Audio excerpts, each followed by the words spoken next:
ಎಲ್ಲರಿಗೂ ನನ್ನ ನಮಸ್ಕಾರಗಳು. ನಾನು ನಿಮ್ಮ ಐಶ್ವರ್ಯ. ಇಂದು ಮಾನವನ ಮಾನಸಿಕ ನೆಮ್ಮದಿ ಕೆಡಿಸುತ್ತಿರುವ ಸೈಬರ್ ಅಪರಾಧ ಮತ್ತು ಸುರಕ್ಷತೆ ಎಂಬ ವಿಷಯದ ಕುರಿತು ಮಾತನಾಡುತ್ತಿದ್ದೇನೆ. ಆತ್ಮೀಯ ಸ್ನೇಹಿತರೆ, ತಂತ್ರಜ್ಞಾನ ಈ ಕಾಲದಲ್ಲಿ ಪ್ರಪಂಚವನ್ನು ಒಂದು ಸಣ್ಣ ಹಳ್ಳಿಯಂತೆ ಮಾಡಿದೆ.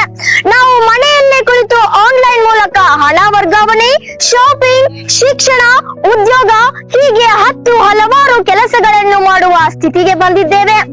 ಆದರೆ ಇದರ ಜೊತೆಗೆ ಸೈಬರ್ ಅಪರಾಧಗಳ ಬೆದರಿಕೆಯೂ ಹೆಚ್ಚಾಗಿದೆ. ನಮ್ಮ ಹಿರಿಯರು ದಿನಾಲು ಕಷ್ಟಪಟ್ಟು ಹಣ ಸಂಪಾದನೆಯನ್ನು ಮಾಡುತ್ತಾರೆ. ಸಂಪಾದಿಸಿದ ದುಡ್ಡನ್ನು ಬ್ಯಾಂಕ್ ಖಾತೆಗಳಲ್ಲಿ ಇಡುತ್ತಾರೆ. ಆ ಬ್ಯಾಂಕ್ ಖಾತೆ ಸೇಫ್ ಅಲ್ಲ ಅನ್ನುವ ಮನೋಭಾವನೆ ಬರುತ್ತಿದೆ. ಮೊದಲಿನ ಕಾಲದ ನಮ್ಮ ಪೂರ್ವಜರು ಕೂಡ ದುಡಿತಿದ್ರು. ಅದರಿಂದ ಬಂದ ಹಣವನ್ನು ತಂದು ಮನೆಯಲ್ಲಿ ಪೆಟ್ಟಿಗೆಯ ಒಳಗೆ ಇಡುತ್ತಿದ್ದರು. ಆ ಪೆಟ್ಟಿಗೆಯಲ್ಲಿನ ದುಡ್ಡನ್ನು ಕದಿಯಬೇಕಾದರೆ ಕಳ್ಳ ಮನೆಯ ಬಾಗಿಲನ್ನು, ಗೋಡೆಯನ್ನು, ಕಿಟಕಿಯನ್ನು ಮುರಿದು ಒಳಗೆ ಬಂದು ದುಡ್ಡನ್ನು ತೆಗೆದುಕೊಂಡು ಹೋಗಬೇಕಾಗಿತ್ತು. ಆದರೆ ಇವತ್ತು ಯಾವ ಗೋಡೆಯನ್ನು, ಯಾವ ಬಾಗಿಲನ್ನು, ಯಾವ ಕಿಟಕಿಯನ್ನು ಮುರಿಯದೆ ಕುಳಿತ ಜಾಗದಲ್ಲಿಯೇ ತಮ್ಮ ಕೈಚಳಕದಿಂದ ನಮ್ಮ ಬ್ಯಾಂಕ್ ಖಾತೆಯಲ್ಲಿರುವ ಇಡೀ ಹಣವನ್ನು ಲೂಟಿ ಮಾಡುವ ವ್ಯವಸ್ಥೆ ಬಂದಿದೆ. ಅದೇ ಸೈಬರ್ ಕ್ರೈಮ್. ಹಾಗಾದರೆ ಸೈಬರ್ ಅಪರಾಧ ಎಂದರೇನು? ಸೈಬರ್ ಅಪರಾಧ ಎಂದರೆ ಕಂಪ್ಯೂಟರ್, ಇಂಟರ್ನೆಟ್ ಅಥವಾ ತಂತ್ರಜ್ಞಾನವನ್ನು ಬಳಸಿಕೊಂಡು ನಡೆಸುವ ಅಪರಾಧ. ಇದನ್ನು ಡಿಜಿಟಲ್ ಕ್ರೈಮ್ ಎಂತಲೂ ಕರೆಯಲಾಗುತ್ತದೆ. ಇದರಲ್ಲಿ ವ್ಯಕ್ತಿಗಳ ವೈಯಕ್ತಿಕ ಮಾಹಿತಿಯನ್ನು ಕಳ್ಳತನ ಮಾಡುವುದರಿಂದ ಹಿಡಿದು ಪ್ರಮುಖ ಬ್ಯಾಂಕ್ ಖಾತೆಗಳಲ್ಲಿ ನುಗ್ಗುವ ತನಕ ಬಹುಪಾಲು ಅಪರಾಧಗಳು ಸೇರಿವೆ. ನಾವು ಮೊಬೈಲ್ ನಲ್ಲಿ ಲಾಕ್ ಇಟ್ಟಿದ್ದೀವಿ, ಫೇಸ್ ಲಾಕ್ ಇಟ್ಟಿದ್ದೀವಿ, ಪ್ಯಾಟರ್ನ್ ಲಾಕ್ ಇಟ್ಟಿದ್ದೀವಿ, ವಿಶಿಷ್ಟವಾದ ಕೋಡ್ ಅನ್ನು ಇಟ್ಟಿದ್ದೀವಿ, ನನ್ನ ಹತ್ರ ಆಪಲ್ ಮೊಬೈಲ್ ಇದೆ ಅಂತ ನಮ್ಮಷ್ಟಕ್ಕೆ ನಾವೇ ಅನ್ಕೋತೀವಿ. ಆದರೆ ಕಳ್ಳರು ನಮಗಿಂತ ಜಾಣರು. ಇವತ್ತು ನಮ್ಮನ್ನು ವಂಚಿಸಲು ತಮ್ಮದೇ ಆದ ತಂತ್ರಜ್ಞಾನದ ಬಳಕೆಯನ್ನು ಮಾಡುತ್ತಿದ್ದಾರೆ. ನಿಮ್ಮ SMS ಹ್ಯಾಕ್ ಮಾಡೋಕೆ, ನಿಮ್ಮ ವಾಟ್ಸ್ಆಪ್ ಹ್ಯಾಕ್ ಮಾಡೋಕೆ, ನಿಮ್ಮ ಇಮೇಲ್ ಹ್ಯಾಕ್ ಮಾಡೋಕೆ, ನಿಮ್ಮ ಕಾಲ್ ಹಿಸ್ಟ್ರಿ ಹ್ಯಾಕ್ ಮಾಡೋಕೆ ಕಳ್ಳರ ಹತ್ತಿರ ಹಲವಾರು ದಾರಿಗಳಿವೆ. ಹೀಗಾಗಿ ನಾವು 100% ಸೇಫ್ ಅಲ್ಲ. ವಲ್ನರೇಬಲ್ ಅಂದರೆ ಅಡ್ಡಿ ಆತಂಕಗಳು ನಮ್ಮ ಸುತ್ತಮುತ್ತಲೇ ಇರುತ್ತವೆ. ಆ ಅಡ್ಡಿ ಆತಂಕ ಯಾವುದು ಎಂದು ತಿಳಿದುಕೊಳ್ಳುವುದು ಅತ್ಯಂತ ಮುಖ್ಯವಾಗಿದೆ. ಹಾಗಾದರೆ ಈ ಸೈಬರ್ ಅಪರಾಧಗಳನ್ನು ಯಾವ ರೀತಿ ಮಾಡುತ್ತಾರೆ? ಇವರು ಬಳಸುವ ಮಾರ್ಗಗಳಾವುವು? ಇದರಿಂದಾಗುವ ಪರಿಣಾಮಗಳೇನು? ಇದನ್ನು ತಡೆಗಟ್ಟಲು ನಾವು ಯಾವ ಕ್ರಮಗಳನ್ನು ಅನುಸರಿಸಬೇಕು? ತಡೆಗಟ್ಟುವಲ್ಲಿ ಸರ್ಕಾರದ ಪಾತ್ರವೇನು? ಮುಂದಿನ ದಿನಗಳಲ್ಲಿ ಇದು ಇನ್ನೂ ಹೆಚ್ಚಾಗುತ್ತದೆಯೋ ಅಥವಾ ನಿಯಂತ್ರಣಕ್ಕೆ ಬರುತ್ತದೆಯೋ? ಹಾಗಾದರೆ ನಾವು ಸೇಫಾ? ಹೀಗೆ ಹಲವಾರು ಪ್ರಶ್ನೆಗಳು ನಿಮ್ಮೆಲ್ಲರ ತಲೆಯಲ್ಲಿ ಸುತ್ತುತ್ತಿರಬಹುದು. ಆ ಎಲ್ಲಾ ಪ್ರಶ್ನೆಗಳಿಗೆ ಒಂದೊಂದಾಗಿ ಉತ್ತರವನ್ನು ಕೊಡುವ ಪ್ರಯತ್ನ ನಾನೀಗ ಮಾಡುತ್ತೇನೆ. ಮೊದಲಿಗೆ ಸೈಬರ್ ಅಪರಾಧ ಯಾವ ವಿಧದಲ್ಲಿ ನಡೆಯುತ್ತದೆ ಎಂಬುದನ್ನು ಗಮನಿಸೋಣ. ಇಮೇಲ್ ವಂಚನೆಗಳು, ಸಾಮಾಜಿಕ ಮಾಧ್ಯಮ ವಂಚನೆ, ಬ್ಯಾಂಕಿಂಗ್ ವಂಚನೆ, ಇ-ಕಾಮರ್ಸ್ ವಂಚನೆ, ಮಾಲ್ವೇರ್, ಸೈಬರ್ ಬೇಹುಗಾರಿಕೆ, ಡೇಟಾ ಉಲ್ಲಂಘನೆಗಳು, ಕಂಪ್ಯೂಟರ್ ವೈರಸ್ಗಳು, ಸಾಫ್ಟ್ವೇರ್ ಪೈರಸಿ, ಫಿಶಿಂಗ್ ಹಗರಣಗಳು, ಗುರುತಿನ ಕಳ್ಳತನ, ಆನ್ಲೈನ್ ಕಿರುಕುಳ, ಸೈಬರ್ ಭಯೋತ್ಪಾದನೆ, ಸೈಬರ್ ಬ್ಲಾಕ್ ಮೇಲ್, ಆನ್ಲೈನ್ ಹಣದಂಧೆ ಹೀಗೆ ಇನ್ನೂ ಹಲವಾರು ಮಾರ್ಗಗಳ ಮೂಲಕ ಸೈಬರ್ ಕಳ್ಳರು ಜನಸಾಮಾನ್ಯರನ್ನು ನಿತ್ಯವೂ ವಂಚಿಸುತ್ತಿದ್ದಾರೆ. ಈ ವಂಚನೆಗೆ ಒಳಗಾದ ಜನರ ಸ್ಥಿತಿ ಹೇಗಿದೆ ಎಂದರೆ ಇಂಗು ತಿಂದ ಮಂಗನ ಹಾಗೆ ಆಗಿದೆ. ಹಾಗಾದರೆ ಈ ಸೈಬರ್ ಅಪರಾಧದ ಪರಿಣಾಮಗಳ ಕಡೆಗೆ ಗಮನ ಹರಿಸಿದರೆ, ಆತ್ಮೀಯ ಸ್ನೇಹಿತರೆ, ಭಾರತದಲ್ಲಿ ಇಂದು ಪ್ರತಿ ನಿಮಿಷಕ್ಕೆ 1.3 ಲಕ್ಷದಿಂದ 1.5 ಲಕ್ಷದವರೆಗೆ ಸೈಬರ್ ವಂಚನೆಯ ಕೇಸ್ಗಳು ದಾಖಲಾಗುತ್ತಿವೆ. ಪ್ರತಿ ಗಂಟೆಗೆ 1 ಕೋಟಿಗಿಂತಲೂ ಅಧಿಕ ದುಡ್ಡು ಸೈಬರ್ ಕಳ್ಳರ ಪಾಲಾಗುತ್ತಿದೆ ಎಂದು ದೇಶದ ಪ್ರಸಿದ್ಧ ದಿನಪತ್ರಿಕೆ ದಿ ಹಿಂದೂ ವರದಿ ಮಾಡಿದೆ. 2021ರಲ್ಲಿ 1.7 ಲಕ್ಷ ಸೈಬರ್ ವಂಚನೆಯ ಕೇಸ್ಗಳು ದಾಖಲಾಗಿದ್ದವು.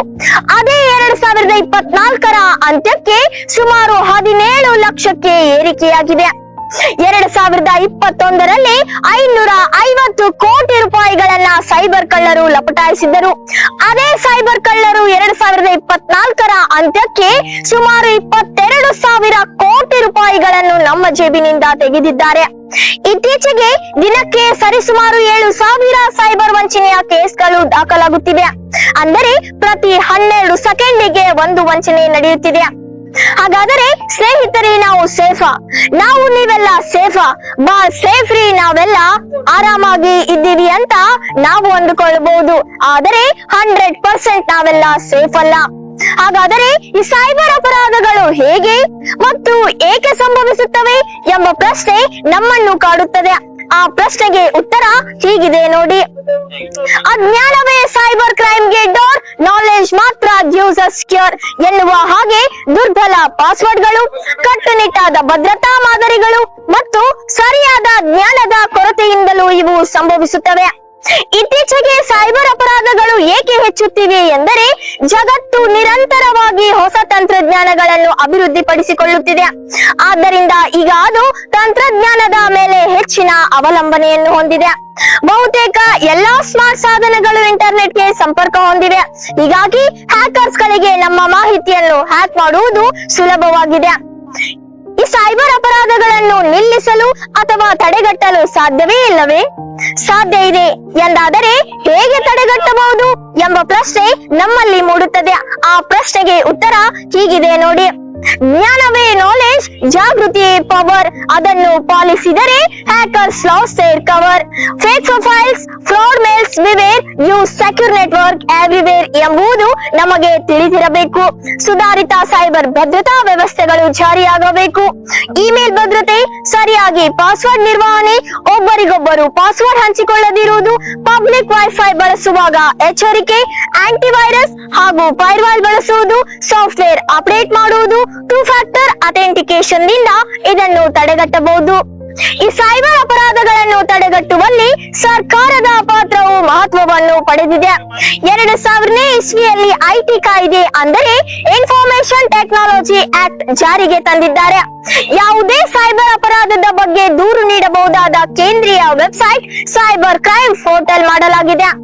ಇತ್ತೀಚೆಗೆ E0FIR ಎನ್ನುವ ಹೊಸ ನೀತಿಯೊಂದನ್ನು ಜಾರಿಗೊಳಿಸಲಾಗಿದೆ. ಇದರಿಂದಾಗಿ ಸೈಬರ್ ಕಳ್ಳರನ್ನು ಹಿಡಿಯುವುದು ಸುಲಭವಾಗಬಹುದು.